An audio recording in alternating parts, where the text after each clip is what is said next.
কোনদিন কাবাঘরের সামনে গেলে বা কোন আত্মীয় স্বজন গেলে বলবেন, কাবাঘর দেখার সাথে সাথে প্রথম যখন কালো অংশটা চোখে পড়বে, যখন আপনি মসজিদে হেরমের গেট দিয়ে ঢুকবেন, যখন ওই Fahad gate, King Fahad gate আছে, যখন ঢুকবেন অনেক দূর থেকে কালো কালো কাবাঘরের একটু একটু দৃশ্য বেশি উঠবে চোখের সামনে।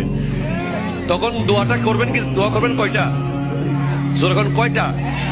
একটা দোয়াই কবুল হবে দেখার সাথে সাথে। কাবা ঘর দেখার সাথে সাথে প্রথম যে দোয়াটা করবেন ওটা কবুল করবেন কে? এখন শিখে নেন, অনেক মানুষ জানেন না হিকমত।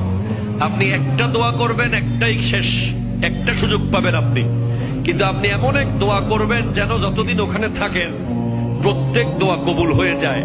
এই হিকমতি দোয়াটা শিখে নেন।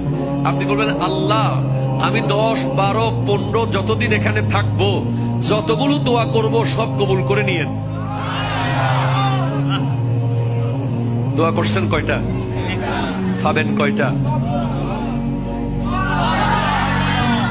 কাবা, কাবে কি রৌনক, কাবে কা মঞ্জর, আল্লাহু আকবার, আল্লাহু আকবার।